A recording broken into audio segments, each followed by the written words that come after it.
আজ বৃহস্পতিবার 23শে বৈশাখ 2026 সালের 7ই মে। মীন রাশি, মীন লগ্ন, পাইসেস সাইনের জাতক জাতিকাদের আজকের দিনটি কিন্তু এক কথায় বেশ কাটতে চলেছে।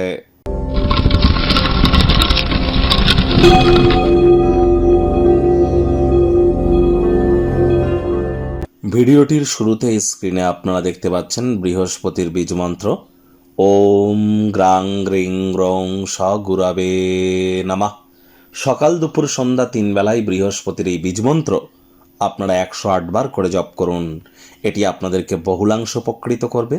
বর্তমানে বৃহস্পতির নিজের নক্ষত্র পুনর্বসু নক্ষত্রে মার্গী থাকলেও তিনি কিন্তু অতিচারী অবস্থানে আছেন। অতিচারী কথার অর্থ কি?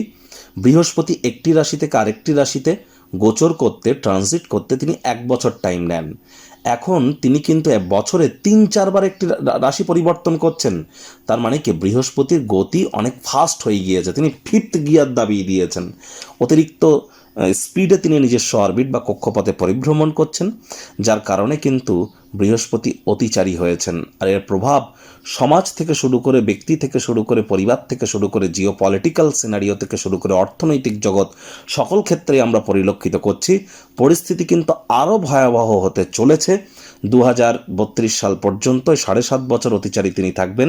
এ সময় যারা প্রোটেকশন চান তারা গুরুমন্ত্র জপ করুন। গুরুমন্ত্র না থাকলে দীক্ষা নিন। আজ সাত্ত্বিক জীবনযাপন গ্রহণ করুন। আজ ব্ল্যাক ব্লু কালারের ড্রেস যেন পরিধান করবেন না। আজ যারা বিবাহিত জীবন সম্পর্কে বিভিন্ন ঔদাসীন্যতার মধ্য দিয়ে যাচ্ছেন তাদের ক্ষেত্রে বৃহস্পতির মজবুতি কিন্তু অত্যাবশ্যক। ভাগ্যমিটার আজ আপনাদের বলছে 7 আউট অফ 10। ভাগ্য আপনাদের অনুকূলেই থাকবে। পরিবার, কর্ম এবং স্বাস্থ্য এই কয়েকটি ব্যাপারে কিন্তু আপনাদেরকে একটু সাবধানতা অবলম্বন করেই চলতে হবে। পরসমালোচনা, পরচর্চা, পরনিন্দা, রাগ, বিদ্বেষ, হিংসা, ঘৃণা, ইগো, অহংকার, অকৃতজ্ঞতা এগুলি থেকে নিজেদেরকে বাঁচানোর চেষ্টা করুন। এর মধ্যে কোনো একটি স্বভাব যদি আপনার মধ্যে থেকে থাকে, এগুলি থেকে মুক্তি যেদিন আপনি পাবেন সেদিনই আপনার সাফল্যের দ্বার উন্মোচিত হবে। অর্থগত ব্যাপারে আয় ইনকাম বাড়বে। নতুন উদ্যোগ পরিকল্পনার পাশাপাশি নতুন নির্মাণ কার্যের শুরুয়াতও করা যেতেই পারে। মানি ম্যানেজমেন্ট, মানি সেভিংস সম্পর্কে যে জ্ঞান আপনারা গ্রহণ করবেন এটি আপনাদেরকে লাভান্বিত করতে চলেছে। চাকরিজীবীদের অফিসে কম কথা বলে কাজ বেশি করতে হবে। মনের থেকে মস্তিষ্ককে বেশি দাম দিতে হবে। কোনো প্রকার অফিস পলিটিক্স বা গসিপিংয়ের অংশ যেন হবেন না। বসের কিন্তু কুনজরে আপনারা পড়ে যেতে পারেন। রাজনীতিবিদ যারা আছেন জনসংযোগ বৃদ্ধি করুন। হার্ডওয়ার্ক, কঠোর কায়িক পরিশ্রমের কোনো বিকল্পই কিন্তু নেই। শিক্ষার্থী বিদ্যার্থীরা যে কোনো প্রকার পরীক্ষা প্রতিযোগিতায় সফলতা প্রাপ্তি করবেন।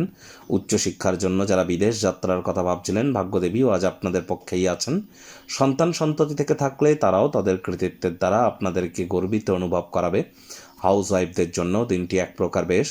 প্রেমিক প্রেমিকা, স্বামী স্ত্রী দিনটিকে যতটা সম্ভব রোম্যান্টিক করে তোলা যায় সেই প্রচেষ্টাই তো আপনাদের জারি রাখা উচিত। অবিবাহিতদের বিবাহের যোগ পরিলক্ষিত হচ্ছে। যারা প্রেমে পড়েননি তাদের জীবনে স্বপ্নের নারী বা পুরুষের আগমন আজ কিন্তু হতেই পারে। একটু প্রচেষ্টা তো আপনাদেরকেও করতে হবে। আজ কোনো এক সমবেদনাশীল, যত্নশীল বন্ধুর সাথে সাক্ষাৎ হবে। কাউকে এমন কোনো কথা দেবেন না যা আপনি রাখতে পারবেন না। আজ অবশ্যই চেষ্টা করুন যতটা সম্ভব খালি সময় ঘরদোর পরিষ্কার পরিচ্ছন্ন করা যায়, পারিবারিক দায়িত্বগুলি পালন করা যায়। অপ্রত্যাশিত অতিথির আগমন ঘটলে মেজাজ হারাবেন না।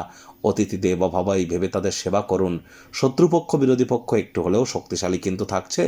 এখানে ওয়েট অ্যান্ড ওয়াচ পলিসি আপনাদেরকে গ্রহণ করে চলতে হবে।